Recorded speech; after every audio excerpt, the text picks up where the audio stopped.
my gosh. They got really good vision. Okay.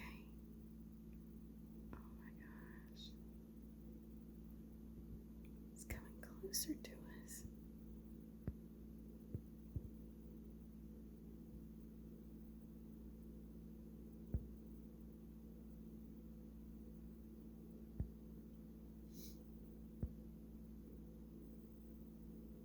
Lady, you know you're not supposed to be in here.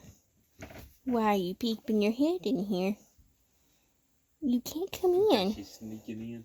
Yeah, you trying to sneak in here? You can't get comfy in here. I'm gonna have to kick you out. Can't let you near our furniture. He's working on stuff right now. That's why it's all down. But yeah, Daddy, I'm going to kick you out. Hi everyone, I'm in the RV right now. I'm eating me a nice, fresh, cool green apple I have in my fridge to keep me cool here, which is not too hot today. But Steven did do some more work on the RV today. We discovered an oil leak on our trip, which made Steven worry that it was going to be a big ordeal or something big to have to fix, like an oil pan leak, something like that. But actually it was a lot easier to fix. I can't remember the name of it. He just told me and I forgot. I couldn't remember it all. But it was a lot simpler and should be a cheaper part to have to order. So he's looking that up now and knows how to get the oil leak fixed now, and it's not going to be too big of an ordeal, thank goodness. And I'm today working on cleaning some more. I'm going to clean the front cab. I never got to that front cab, so I'm cleaning that today and getting that looking better. We are debating right now, we need to replace this refrigerator that's right here. This is the original refrigerator, but it does not work. It was like leaking, I can't remember the name of it. It was a dangerous chemical. I'm wanting to say like ammonium or something like that. I can't remember. But basically we cannot use it. So we're going to have to replace it. So our dilemma is what kind of refrigerator do we want? Or do we think will work best? So there's a few different kinds of RV refrigerators, y'all. So there's ones that's specifically called RV refrigerators or Dometic or Propane. Those are made specifically for RVs. And even those, kind of a few different ones. So there's, okay, so let me break down, because I know a lot of people didn't break this down for me. Like, I didn't understand any of this, and when people talked about different voltages and stuff, it all just went way over my head, and I didn't understand any of it. So there's 120 volt, and that's the most common voltage, power voltage. 120 volt is what is in your house. That's, households have 120 volt. And a lot of things in RVs are 120 volt. Like usually the big things like the AC,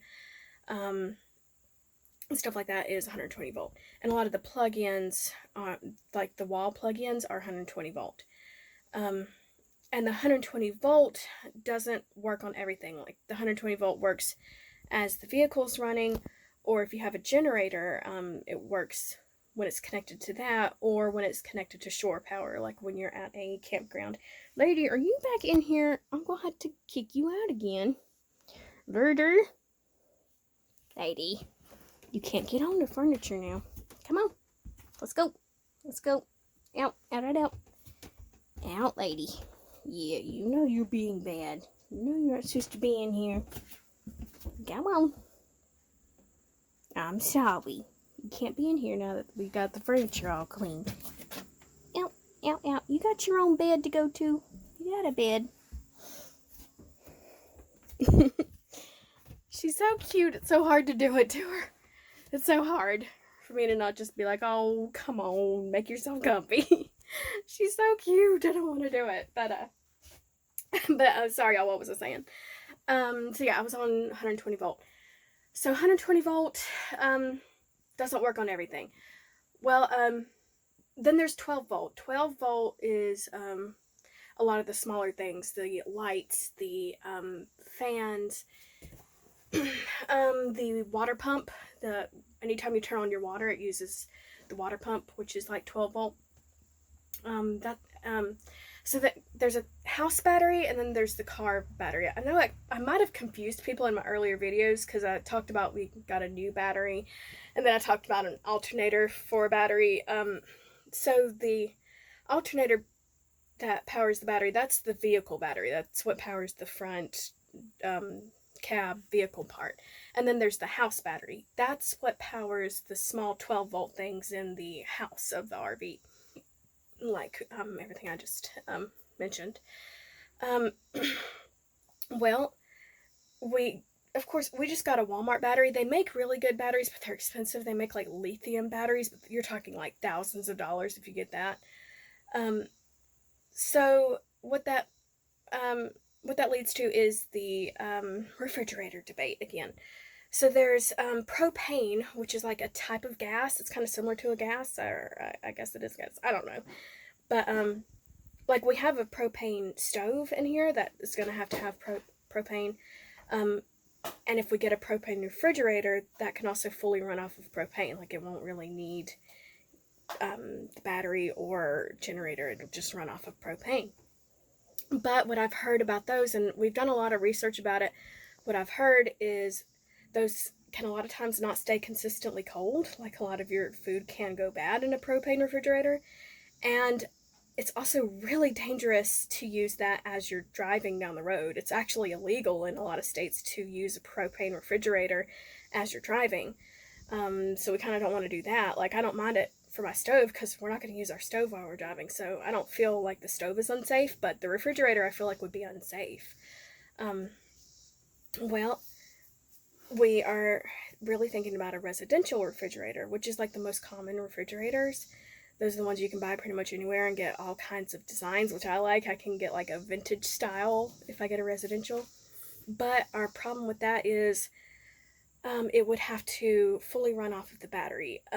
If we get like an inverter, like the refrigerator is 120 volt, and as I said, the battery runs 12 volt. But if we get an inverter, then the battery could power the refrigerator through the inverter, and that's the house battery. Sorry, y'all, if this is already getting confusing.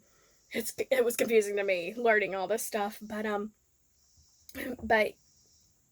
we just don't know if the battery could hold up to it. We don't know how much power the refrigerator would use. We would like for it to run, like I said, as we're driving. If we boondock for even one night at a time, we would like for it to run all night and keep our food safe and cold. But we just don't know if the battery could hold up to that, running it that long. What we're hoping, though, is, especially since we don't need a big refrigerator, the biggest con we've seen as a residential is most people say you can't boondock with those because they suck a lot of power, but they're usually talking about the big RV refrigerators, the like household size refrigerators. But oh, and it's starting to rain. Let me close the windows. I'll be right back, y'all. So I'm back now. It's starting to rain, and so I had to close the windows, make sure no water came in. But so yes, we are debating the residential refrigerator because we don't really have a lot of information on the smaller residential refrigerators and how much energy that would use. We're really thinking and hoping they won't take much because a lot of them are energy efficient nowadays, and it's not like it would be running all the time. It would just be on cycles, so it wouldn't be constantly using the battery, we hope. It would just be on cycles. So especially since, like, I think the size that we would need is like a 4.2 cubic feet, which is a small size, and that's all we really need. We're not living in this thing full time. We're just taking it on trips, so we're very happy with the size of the refrigerator. So, and so since it is such a smaller size, we're really hoping that would work, but we're still not positive on if that would work for boon, because we do want to boondock a lot. There's a lot of beautiful places we want to take this RV without being at a campsite and just living off our own resources.